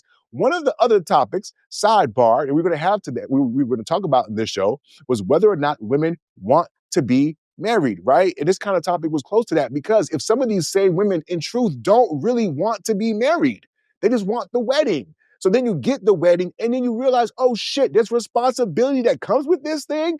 And you think it's okay. Y'all as women think that it's okay to say this shit out loud, right? Get some fucking therapy. You know what I'm saying? Figure out what's going on with you that you're not happy. I have a family member, I'm not going to mention her name. She constantly felt like she had to move because whatever was wrong had to be in that city. And at some point, I realized I was talking to her, or maybe she realized it wasn't the city because you carry you with you wherever you fucking go. The fuck are we talking about? Right? Lastly, and maybe this is chauvinist to say to a certain extent, but I'm sorry. God blessed y'all or cursed y'all, it sounds like y'all are saying, with the responsibility of motherhood. I'm sorry. If you don't want that, cool, opt the fuck out. But then you make choices that come with responsibilities. We hold niggas to a certain level of responsibility, not because just they're men, because they're fucking adults. You make choices and decisions and you make covenants and shit. And then what kills me is y'all women in general act like y'all don't understand what men are saying because y'all complain that niggas don't want to get married. And then you create an environment that makes it seem like y'all don't hold marriage to the same standard that niggas who want to get married would hold it to because we don't quit like y'all. At least that's a perception. And then y'all will turn around and say niggas don't want to marry y'all. Well, make up your fucking minds. Now, either going to be like, hey, we're going to stand on some shit. Well, you know, as much as y'all motherfuckers are standing on shit, wouldn't marriage be something to stand on? Or maybe, no, that's a little bit more that foundation is cool. So miss me with all the other shit that y'all are talking about here. And lastly, this bullshit about cooking and cleaning. Are you serious? Are you serious? There's no Uber. Uber don't exist. Uber Eats don't exist. You know what I'm saying? Meal planner don't exist. You know what I'm saying? Like, you can't be creative. You can't figure out ways to manage a fucking home, but y'all can manage fucking billion-dollar businesses. But managing a home, oh my God, that bar is a bit too high for y'all to figure the fuck out with all the goddamn education y'all got. And you expect a logical thinking person to hear this shit and y'all think it's rational. Right? Y'all want to leave commitments because you feel some type of way, right? You want a nigga to commit to you and who's not going to leave you, regardless of how fat you get, how lazy you get, how sex trash falls the fuck off, but you still want a nigga to hold it down there, right? And then not get no pussy on the side. All these different things. But it's too much to ask for y'all to evolve with a nigga. You know what I'm saying? I'm sorry. I would agree with y'all, but there's way too many niggas out here talking about how they're willing to compromise. They're helping around the house. They're helping with the kids. So no, miss me with this. Oh my God, it's 1970s and we all got to do all these fucking things. Nobody told you to do all that. You chose to fucking do that. So yes, you can change your mind, but then yes, you got to be accountable for that mistake that you made when you didn't know yourself well enough to make a better decision. And now other people got to pay for your ignorance and self-discovery. Stop playing with him. Stop playing with me. Come on, man. Come on. So, Come on, first of all, Oh, go ahead, Tia. No, You don't even want none of this smoke. You stay over there. Because that whole rant that you just said was so faulty and convoluted that most women, that's the reason why we leave. Because you're so busy screaming and hollering at yourself about your wants and your needs that you don't have time to slow down and listen to when I'm telling you that you're not making me happy. And lest we forget that Viagra, Cialis, the honey pack regimen, and the gas station pills are y'all best friends. Lest we forget that at 35, if you drink a little bit or you work out too much, that dick don't work. It's a million reasons why we may not want to be with you that has nothing to do with our integrity, our character, or our domestication. I might not just want to wash your funky ass dishes, no matter how much money that you make, because I don't like the way you smell. I don't like the way you look. I don't like the way you walk in the morning. I don't like the way you itch your butt. I don't care. It might just be you. And if I don't want to be there, I have a right not to be there. That's why divorce exists. The way you present it makes it seem like women are the creators of most of these separations, and that's not the case. Well, see, it's funny you said that because when you said the way that I presented, I was very specific, right? Very specific. If you didn't know yourself well enough, you thought you wanted to be a wife and what came with it, and you didn't know yourself well enough, and so now you got other people counting on you, and because you changed, like, oh my God, I don't understand. Like, listen, man, as a person who lives in his head, I mentioned reframing, right? Come on, man, some of this stuff is in a lot of people's heads, being on social media too much, watching other people. Like, you're a therapist, right? So let me take a pause for a second. How much do you think, because there's studies that talk about the influence of these things in terms of people's discontent, right? Kids, the numbers of fucking suicides that are happening. So we can't pretend like these things aren't impacting people, right? Right? On some level. So when you talk about the dissatisfaction and not being happy, what the fuck does happiness have to fucking do about it? Like, y'all niggas are building your foundations on fucking happiness? Get a fucking hobby. You know what I'm saying? Yes. Like, learn some fucking arts and crafts. Y'all be too busy blaming other people for why your lives don't be happy. No, sis, the reason her life was not happy was because she was consistently making choices that were not aligned with who the fuck she was. And then she woke up one day with this realization, I guess, and now she's regretful of it. You either own that you was wrong or you didn't do the work necessary to know yourself well enough when you just changed all of a sudden. She's owning the responsibility that she chose the wrong husband, and she's being accountable and doing something different. The theory that emotions shouldn't exist in marriages only exist outside of Western world. And here in America, in the land of Christianity and patriarchy and gender roles, right? We marry for love. We're the only people who marry for love. Other countries and continents marry for longevity, finances, lineage, land. There's a bunch of reasons why arranged marriages work, although outside of the pedophilia and other things that are related in various cultures, the benefit of arranged marriage is that you learn to love each other through the navigation of these things. We're faulty because of that. My point. Am I? You're proving my point. Yeah, you are. So you're talking about how marriages where two people didn't have this magical love seems to be more successful than this bullshit that we're on in regards to just moving with our feelings. My position was that maybe sometimes fuck your feelings. You dig what I'm saying? The same way that two people who didn't meet, who didn't date, are able to somehow forge love. You mean to tell me people with history, who chose each other, who have a commitment together, can't find a way to forge that too in the sake of the foundation that they both equally decided to make? I mean, I hate to break it to y'all black people, and this probably sucks to say. Maybe our generation is the last one that even should be talking about marrying for love. Fuck that. I don't know. You know how they say, like scientists say, oh my God, the climate is changing. If it don't happen by 2010, it's going to... Yo, we're over that cliff. Y'all niggas think we got all this time to figure this shit out, and y'all still want to be marrying for love? That shit is dead. These young people ain't on that type of time anyway. So maybe we start making smarter decisions. But I'm saying if she's in that position, she has a responsibility, I think, to her family first. And unless you can give me some more specific, concrete reasons as to leave the marriage, you not being happy is not good enough. I'm sorry. Do the work to articulate the shit a little bit better. And then when you start talking about what your issues are, for example, you want to get a job, you want to be outside the home. You mean to tell me you can't have a conversation with your significant other and figure out how to change that? How old are the kids exactly? We didn't hear all this in the detail of the example, or maybe I didn't. So supposing a situation that the man was not willing to do those things. But I know for a fact that guys typically who want to stay married are willing to try some shit and try to make the shit fucking work. Right? He doesn't want to fucking lose his family. So if the opportunity is, hey, babe, you know what? I want to get back out there. Okay, what does that look like? All right, cool. Let's change some things around. Let's make it work. right? So I'm saying just as much as y'all can lean on y'all analogies and make up your own versions of this, there's a version of this where she is just a selfish bitch who decided to leave her fucking family for her own fucking feelings. Okay? And there are women, unfortunately, who are doing that. And stories like these help to propel that notion, which is why I'm saying it's not productive, because men are seeing these things and they're not going to want to sign up for that. So women are the reason why You y'all talking don't about want to where's get the married? man at? I'm telling you why. Huh? As a clinician, I see couples every day. I work with couples. I work with their dynamics and their relationships and how they come across barriers and bridges. There are times when a person has made the decision to be selfish in a completely healthy way.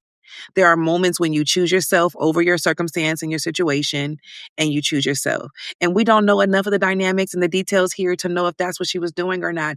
We don't know if he was beating upside her head and taking care of her like a lot of situations do. People who are in abusive situations want their marriages too, right? So there's this dynamic. It's not all true. But when you say do the work, her work might have been done in therapy, and the therapist suggested go do what's right for you, honor yourself.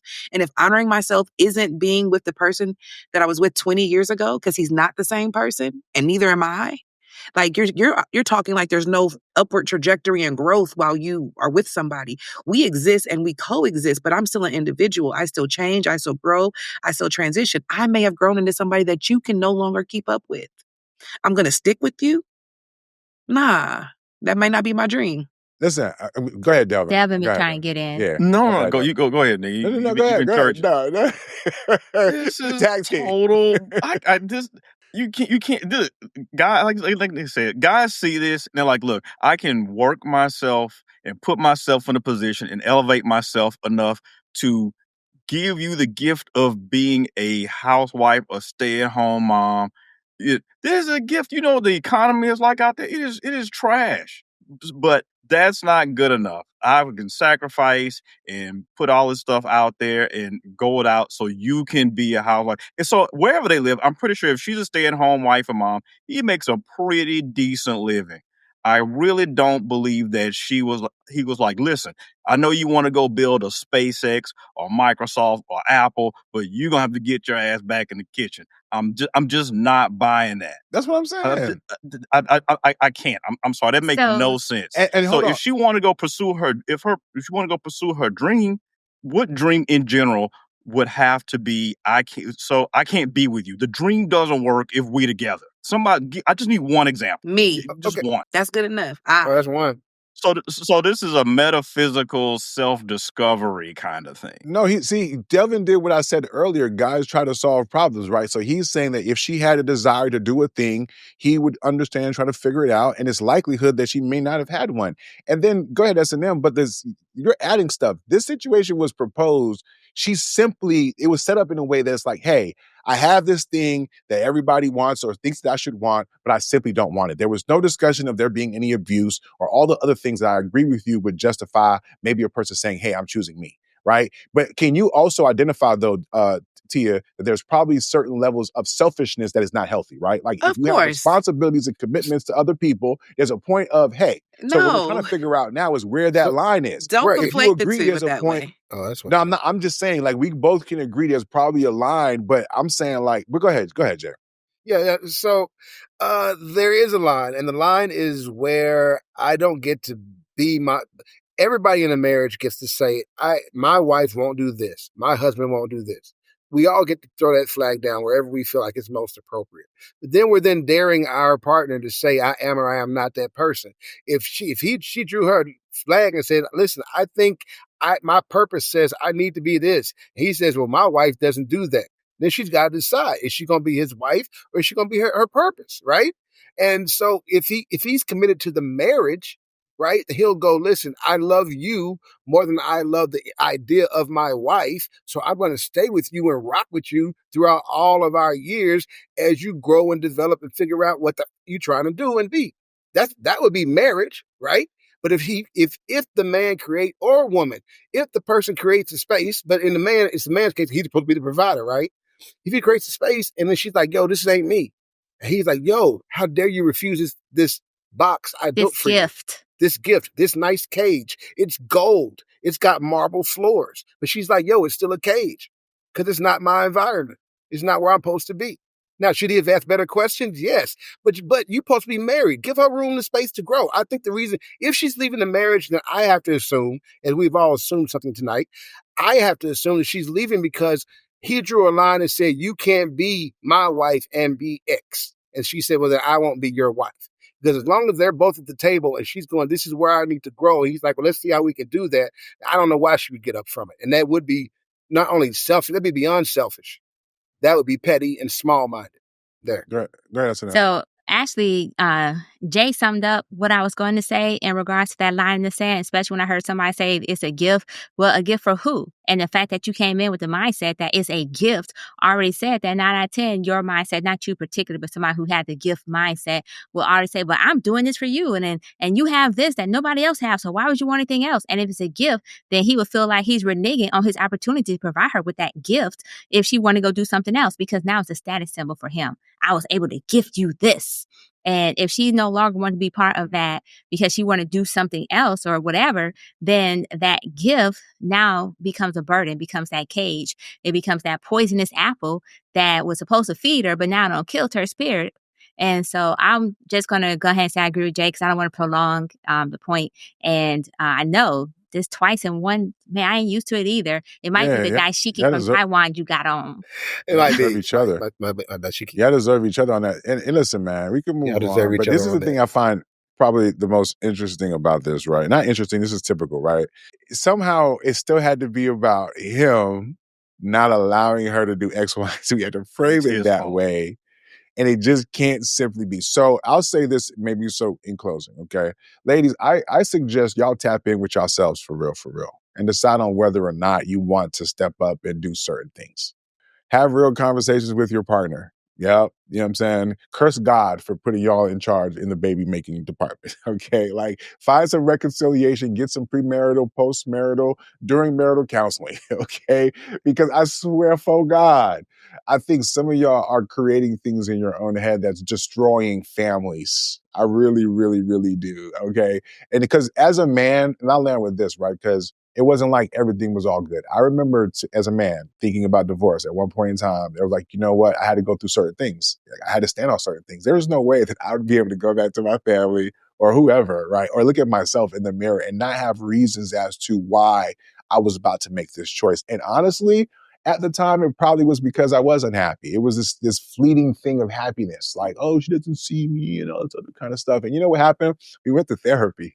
And would you believe it? That reframing thing, you come out the situation and oh my God, it's the greatest thing these past 15 years. You know what I'm saying? So as a person who's gone through, whether it's been depression sometimes or there's different ways that our minds affect us, sometimes you realize that sometimes it low-key really be in your brain. And so what I would do is try to find tangible things to make sure that it was not something that my anxiety was conjuring up. Make sure it was not something that I was imagining because maybe the chemicals in my brain was not working. So we didn't talk about things like mental health, which is a real thing, right? So I get that. And I don't want to come across like I don't have empathy. But what I don't have empathy for is like, because y'all avoided that. But what this story sounded like to me was yet another caricature of how women are just leaving relationships for the most ficklest of reasons. And that's what I'm pushing back on, right? If you're talking about leaving for good reasons, 1000%. But if I'm pro-marriage and I hear men saying that the reason why they're reticent is because they can't trust after they make the type of commitment to a woman in marriage that men are expected to make, that when they see examples like this and hear people on podcasts talking about it and women on Clubhouse or in the comment sections at a growing, yeah, girl, yeah, it might have been one example, but those other people who become the choruses give the guys the reasons to turn the radio off on that marriage channel. And until y'all realize that, I don't think we're going to make any progress because y'all too busy pointing things at each other. With that, I mean, I hear y'all, but it's all good. Speaking of pointing fingers at each other, this is a sharp turn here, so please forgive me for this one. This is a story that we didn't cover. I mean, we did do the prelude episode and the season premiere. I think partly because in this particular case, we're talking about Carmelo Anthony, not the basketball player, but the young man, the young athlete, the young man who was charged, I believe, with murder in Texas. after an incident occurred where there was a stabbing. Another young student, being Caucasian, was stabbed, died. And he was charged. I think they had like $1 million bail initially. There was outrage in regards to the amount of bail that was being charged. Eventually, it looks like that had changed or was reduced to around 250. He's currently at home under house arrest with his family. But since the incident occurred, there's been a lot of what sounds like outrage. For me, I'll be honest, until 3 days ago, or maybe 2 days ago, was not really aware of the story. I did see people talking about it from afar, but I wasn't sure of the details. So pardon my ignorance in that way. But what are you guys' thoughts? I'm sure you guys have heard it. It may have been recent developments, and I think that's been part of the issue. So what are your thoughts in regards to this Carmelo Anthony story and the tragic incidents that happened in Texas? I don't know all the. Oh, y'all are ready to rock and roll today. I was going to pause because I don't know all the recent developments. Like, you said that. I was going to grab from my phone real quick. Like, what did I miss? The general lay of the conversation for me is, of course. Well, is it different? Would it be different if it was a white person? Of course it would be, because people automatically assume that black people are more aggressive. That we're the aggressors, we're the predators, we're whatever. They made movies about it or whatever. So, but I think if you look at these gentlemen, they were big. Look at this man; he was kind of thin. People's accounts said they broke his property and that they threatened him or whatever, told him he's going to get it or whatever. It was 2-on-1. How is it not self-defense? I don't even know why he's being charged. So as we follow this, I think there's one side of America that tends to shade a certain way that is looking for some sort of lynching, right? And I'm not saying it's all of them, but I think there's definitely a representative portion. And then there's another side that is saying, where was his outrage when Trayvon Martin was just walking through a neighborhood? He was minding his own business, right? Like, make it make sense. But I think we have to accept that the system just doesn't do us fair. And if we don't speak up, it never will. And maybe we should just police our own neighborhoods. So I digress. I got my soapbox. Sorry, y'all. Soapbox. Same thing. So my bad. So I think the biggest troubling part of this story is that there was a cycle of bullying. It wasn't the first time. Right? Somebody could have stepped in. Nobody's asked where the teachers are. They blame this young man. Nobody said, where were the people all the time this fighting was going on? Nobody's pointed out that it's still 2-on-1. Whatever he had to grab, be it a brick, be it a truck, be it a chair, it was 2-on-1. He had to, how was he not defending himself? The fact that we're still talking about it says that there's something wrong with our system. Okay, hold on, Jay. I got to ask this because we were talking about new information. Yeah. So you're speaking to a fight. Can you be more specific in regards to the fight you're speaking to? All right. So he had an interaction with the guys before, right? Okay. This fateful meeting was not their first interaction. He had interactions with guys before somewhere else, like purportedly at a party, but that was separate. And at the party, the guy, the black dude, had got handled. Okay, and they told him he was going to get some more. That was my understanding. And so when he showed up at this track meet, right, they came to where he was, where he was minding his own business, and they started messing with him again, told him he had to leave. The man was there to run the track meet. That's what I'm saying. And so that the fight sets in motion that he could have been in fear for his life. Even if he wasn't, they destroyed his property, and they were both attacking him at one time. So it's still the same thing. Just to be clear, when you said there was two of them, you were talking about the fight that occurred prior, not the day of the incident. I just want to make sure, because no, the account that I heard was that but the account that I listened to on my public radio was that, I think it was public radio, yeah, because it's all listed in the car. Anyway, so the account that I heard was both brothers were there. They both were in a struggle. He took out the knife and stabbed one, and then the other one, he noticed his brother was stabbed, and he was like, of course, he stopped fighting and started trying to tend his brother, and dude kind of left. They were both involved in the scuffle. Only one of them got stabbed. So once one was stabbed, they stopped fighting. Okay. I just want us to be very... All three guys. That's how I heard. Allegedly. Okay. There we go. Okay. I just want us to be a little careful in regards to the information that we are spreading in regards to the particulars here, because I think we all can agree, regardless of what side of this you fall on, that misinformation is a bad thing. Mm-hmm. Can we agree with that to a certain extent, right? because it can, especially in this case, I think that's where legitimately there's some concern, right? So I just want us to try to avoid adding as much misinformation as possible. So that's the only thing I'm kind of being very careful about. But go ahead, whoever has more details, right? Because as far as I'm concerned, I did not know of what Jay said. And let me set the floor a little bit because I feel like maybe having not had as much information. So when I initially went to go read the article to get information in real time, there was like 3 or 4 different articles that I read. And in terms of anything about there being an altercation from before, I think there was a mention of that, but there was no police called at that time. And so I did hear about that, but there was no details about the particulars. It was a knife that was involved, which led people to question why would he have a knife. So there was conversations in regards to that. So there's just been a lot of information. So what I landed was that he was in the tent. He was told to leave. He was not necessarily supposed to be there. And then when he was told to leave, the guy who tried to get him to leave, he told him, "Hey man, if you put your hands on me, it's going to be an issue."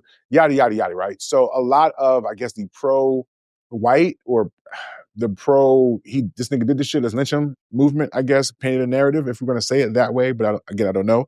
And then from there, there's been more information. So the first place I'd ask is, where are y'all getting this other information from? Because I am not able to find it. So let's start there with anything that's outside the narrative.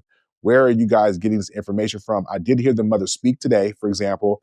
I don't believe the father spoke. I think the lawyer did speak, but the mother spoke in regards to, hey, what they're going through, but she made it clear she was not going to mention anything as it relates to the particulars of this case, yada, yada, yada. So I don't know who's been talking, who hasn't been talking, who stopped talking. So can y'all please edify us of where you guys are getting some of this additional information?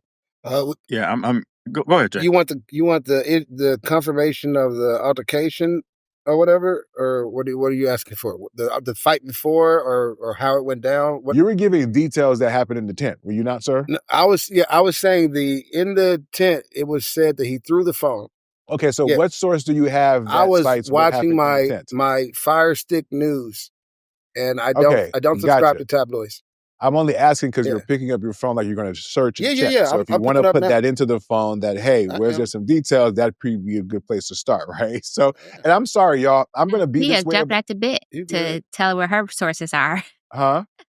Tia's jumping to tell her sources. Oh, yeah, please. Yeah, go ahead. I mean, all mine are news media sources from the Metroplex, basically. So you tune in and every day it's something new because they're also tracking the outrage and the support and the racism that's coming from it. Because if you look in the comments, there's such a huge division between blacks and whites about where they stand. For me, it's not necessarily what led up to it. For me, it's the fact that he was demonized before we knew really what happened. And I think for Black Americans, we're so used to being the bad guy that we came out and defended even before knowing if he was the bad guy or not, right? It recently came out through a news outlet that it wasn't actually a knife, which means it's a question of premeditation. And it was actually a cleat cleaner, which people who run track or play field would know that, the grass gets stuck in the cleats and they clean it out with it. And so if this child was in a previous assault, then his phone was thrown, then he was assaulted and being physically removed from an area where the coaches came out and said everyone could sit because it started raining, then it looks like it was probably self-defense. And that came from news media resources directly from the DFW and their news sources. Which came from the news with the fact that it was a track cleat and not a knife? Yes, the fact that it was a track cleat and not a knife came out when he was released, when his bail was dropped from $1 million to, I believe, $250,000, which shows that there's a significant issue or, something has happened with the evidence, with the charge. Something is going on. They don't drop $1 million bail for murder if there wasn't a change in disposition of some sort. So the young man was released, and then the information came out that it was a cleat cleaner, as opposed to it being an actual knife that he concealed. So did they confirm details of what occurred that day beyond what was in police reports? They actually said that people are coming out and giving further reports. So now the children around are speaking about the fight that took place a week before at a party where he was beat up really badly. People are coming out talking about when The kids approached him, telling him to move. The coach was the one who validated the fact that he had been told to sit there because they were trying to find a reason why he didn't belong, why he was in the wrong place and committed this crime. So people are now saying, nope, I told him to go up there and sit there because it was raining. He did just get through practicing and scrimmaging.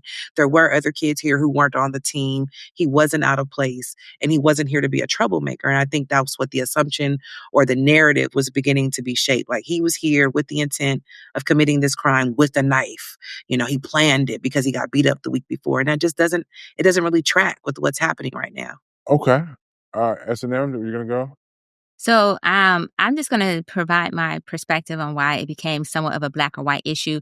One, because of the immediate demonization of this kid by basically saying that, acting as if it was premeditated, even though even in that initial report, there were people who stated that he said, don't touch me. If you touch me, they was like, well, why not? It's like, well, touch me and find out. Which shows that once again, they had opportunity to walk away and they chose not to walk away. He did not react until they touched him. And then coupled with the later on information about the fact that these two had a history of bullying him anyways. Now, I'm going to say history because more than once, that's a history. So since previously, and I'm pretty sure it's going to come out even further, that they probably were school bullies, and at this point, it becomes, well, when do we get to defend ourselves? We had somebody who was carrying Skittles and some tea and he wasn't considered self-defense. So when do we get to defend ourselves? How many times do we have to get punched? How many times do we have to sit here and just take whatever abuse is being thrown at us? Do we have to, they threw my phone. Okay, so my phone is an object. Okay, fine. I don't have to hit you. I don't have to respond back to that. But I also warned you, don't touch me, and you touch me. So why am I not expected to react when you touch me? You've been warned. I'm tired of turning the other cheek. I know myself personally. I ain't turning no other cheek so you can hit me again in the other cheek, And so I think we're in that age now of where you fuck around and you found out. And as much as callous as this sound, he found out. He got warning. And he still proceeded because he didn't expect any consequences. This was the consequences of his action. We're so quick to say, oh, black people do this and black people do that because they already immediately view us as violent individuals, when in reality, that's not the case. That's what the media shows because that benefits them to show that. Whereas if you go to all FBI stats and so forth, you actually see who the biggest perpetrators are. But you don't know that because most folks will only throw out that 1350 stat without saying that 1350 is actually arrest. And then they don't point out the exoneration is at actually 53%. So that means half of those 50 were exonerated, even if they were arrested. Now, I will say this. I feel terrible that a life was lost because I always feel terrible when a life is lost. But at the same time, I'm with this guy until you prove me otherwise. This young boy, this young man who had a shining career, he was an athlete. He was an excellent student, and now you out here trying to paint him like he was a thug. You over here trying to find, not you, but the media over here trying to find every picture on social media where it looked like he was doing something negative to paint him this way. When you clearly have pictures of this young white man, I'm going to call man because they call our children men and women when we're under the age of 18, but up to 23, they'll still call a white person, a white boy that's 23, a boy instead of a man. But with that being said, we are tired. So they raised money, $250,000 or more. And there was an uproar like, oh, they're raising money for their killer. Well, shit, you raised $2 million for Kyle Rittenhouse. And he was for sure a killer. But you know what, though? That was white on white crime, I guess. So I guess it didn't matter. But, still a life was taken. But same for George Zimmerman. They raised money for him. So everybody got money raised for them. But it's a problem for us to raise money for this young boy. It's a problem for us to do it. It's no problem when you do it, but it's a problem for us to do it. And then there's the immediate slander of his family, like, oh, they squandered the money on the house or they bought a new car with his money. Well, how the fuck you know what the hell they bought? Are you in their pockets? Are you at their house? Or are you just sensationalizing the story because certain people will most likely believe these tropes because they want to, because they already believe the worst because the media always portray that. Even the headlines aren't correct. So that's where I'm going to stand. I will stand with him and his GoFundMe. I do support his GoFundMe because, hey, at the end of the day, if we can't defend ourselves when we're actually being harmed, when we're actually being hurt, then why in the hell can you defend yourself when you're not even being hurt? and I mean you as in these white people who are actively going to seek somebody to hurt them with the intent to harm and to hurt, but all of a sudden it's self-defense when they get defended back. So once again, I'm sorry that there's a life loss in this situation, but fuck around, found out. It's just callous, but it's true. Consequences. Okay. Delvin, did you go? My bad if you did. Yeah, no, I've kind of, seeing this kind of play out since it's here in my home state. I usually reserve judgment on these kind of things. I wait for the investigation and police report to, be convicted. I definitely don't trust the wisdom of the crowd, because depending on what's happening, people will become forensic specialists, crime scene investigators. It gets really, really weird. So, yeah, I just like to wait for these things to kind of play out. Like we said, the disinformation's a huge problem in these kind of cases. Everybody talk like they was there, or they know somebody that was there. Their cousin was there.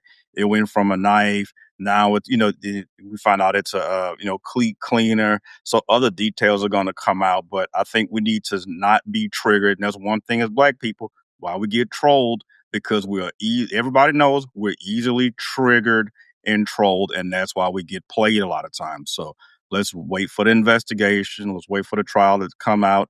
I can't say when I heard, oh, he had a knife at the track meet, I was like, well, that's kind of odd. That seems a bit weird. So that immediately sent up a red flag. So that's why I say, look, let's wait for this to kind of play out and let the investigation work its way through, and let's relax. Let's get to the facts and let those things come out. Yes, thank you so much, Delvin. I'm so glad that you went ahead of me with saying that, so that you said it so eloquently and smoothly that I don't even have to repeat it. I'll be honest, there's a reason, because what you said, Delvin, is the reason why I haven't been paying attention. I don't have a lot of bandwidth. I just don't. Like, if you're talking about looking for stories to be outraged about, I'm sure there's some that happen every day. And I kind of wonder, like, why certain stories get certain attention, I guess. And so kudos to all of you guys who did pay attention, and maybe your voice was heard in regards to the reduction of bail. So there was some positive outcome to your outrage. But by and large, aside from the interest that I think we show in these types of cases, I don't know, I guess I'm becoming more cynical. Maybe that's just really what it is. You know what I mean? But I love the point that Delvin made, because more information, that's why I kept on harping in the beginning, right? Like, we hear these stories, this person said this and this person, and before you know it, you don't even know what to believe. Like, I genuinely, right now, I'm sitting here because I was asking earnestly, like, I read one thing. I get that we can't believe the news anymore, so that's a problem to a certain extent, because as I'm looking and y'all talking, I'm looking up knife, track, cleat cleaner. I find nothing. There's nothing in the, I guess, whatever the accepted news media that, I guess how I do my normal search. So to Delvin's point, there's going to be more information that will come out. And so I get why we as Black people, PTSD, trauma response all the time. But I love that Delvin said that, because I'm just not going to fall for that every time. I'm not saying that I don't care in that way. I do generally, but I have to be a better steward. I care about me more. And so because of that, I'm going to just exercise some patience and wait till there's some information to come out. But the other thing is like, if I can't do nothing about it for real, or if I'm not going to do anything about it for real, then what the fuck does my outrage really do for real? That was one of the questions that I asked myself. Like, it's like, I get that we be outraged, but I feel like we think that that's going to do something for real. And I'm real enough with myself to know that it's not. So unless I'm actively going to do something, let's say if it's criminal justice, am I donating to some organization? Am I volunteering? Am I spending time? Am I consistently? And I can acknowledge and be honest with y'all that I'm not. I do my thing, but in no way, shape, or form is it enough for me to feel like I'm doing enough, right? Let's be honest, for real. So it's just kind of like, I get it. It is important to bring light to it. It is important to have conversations about it. There is conversations about bail practice. I think overall, as it relates to the practice of bail and how it's used punitively, I think that's an issue. There's also an issue around, like, if there is some, trolling, or not trolling, but bullying going on. I think that's certainly an issue. And then obviously racism is a part of this too. But the funny thing is, if it were a Black boy who, because y'all love doing the whataboutisms too, right? And I hate that y'all do that all the time, because every circumstance is not going to be the same. I'm sorry, different states, different people. I get that we love to do that, but in the George Zimmerman situation, a Black boy died. So if you want to try to make it fair a little bit, I wonder how y'all would feel in regards to rush to judgment if it was a Black boy that died, right? Would we want? So it's just funny because it just depends on whether or not you're going to stand on the side of, I guess, fairness. And I get that we try to do that when it comes to bail, but I don't think that we do that all the way. For real, for real. And so for me, I try to be as partial as possible until more information arises, which is why I think I'd make a good juror, but some of y'all would not. But anyways, not y'all specifically on the show, but way too many people on social media. If y'all got called to the stand to like testify, hey, could you be impartial about this case? Oh, yes, Your Honor, I can. Well, hold on. We have this tape from Clubhouse. Can you please hold on? Is this you? Is this you? Or Tia was on a podcast. Hold on. Is this you on the BLC Pod, ma'am? I would never be selected for a jury. Never. Yes, you know what I mean? Maybe but listen, I see some it's been a great episode. I feel like we should get some final thoughts up in here. You know what I mean? We don't want to wear Tia out on the first episode. Man. You know what I mean? So let's get some final thoughts before we get. Matter of fact, let's start with Tia. Girl, how was your first? Well, first, this is what we do. Final thoughts. We give our final thoughts either on the show, any particular topic, whatever you want for like a minute or less, girl. So how you doing? How'd you enjoy your first show? We appreciate having you for real, for real. Oh, I'm so happy to be here. I love the dialogue. I love the banter. The capping and the gaslighting, it goes hand in hand. I'm so appreciative that I get to have it with this dope ass group of people. So I'm definitely looking forward to learning you all more so I can keep up. And I'm here for everything that's Black. So I'm just here to support and talk and be a part of this, Uhuru. I need to get me a dashiki from Taiwan. I think it'd make it official. I got you. I'd be really accepted into the group now. So anyway, thank you so much for having me, and I look forward to seeing y'all next week. Yeah, for sure. Delvin. Yeah, it was a dope episode. I think this was a great episode 2, Guns Blazing Season 5 premiere. I had a blast. Glad Tia, you could join us and we can mix it up a little bit and spice it up. So that was great. Yeah, on the topic I want to close out with, I think the whole marriage thing was really big. We got to give guys a reason to not want to just hit the eject button and just stick with situationships and creating baby mamas. That's not good. We gotta make marriage great again. Situationships is down bad. We can't do it. So, like I said, let's be thoughtful. Let's honor our vows and our word and be positive and move forward. And let's stay together. I'm supporting Black businesses and Black love, and I want both of those things to be successful and thrive in 2025. Yes, sir. Yes. Jay. Yeah. All right. So I think I learned a couple of things tonight, or a couple of things came up. I think success without purpose is hollow, and you'll keep searching. I think that that support people without standards is empty and enabling. And I think we learned that everything has an opportunity cost. You know what I mean? Going to challenge somebody at a place, choosing your career over love. Everything has an opportunity cost. And when you make that choice, just do the math ahead of time. And if you have to chalk it up to a variable and some stuff you can't include, then just accept that you left that in there. And at some point in time, the math got to start mathing. So just learn to accept yourself and learn to work with your strengths and your weaknesses and wherever you are in life. If it's not the way you thought it would be, I would hope that you would reshape your vision or reshape yourself, right? So the end goal is not just to exist, man, but always, always to elevate. Elevate to your next experience. See what I did there? Graduate even in the name of Tia Mowry. She said she graduated from there. She's the first go around, but go ahead, SNM.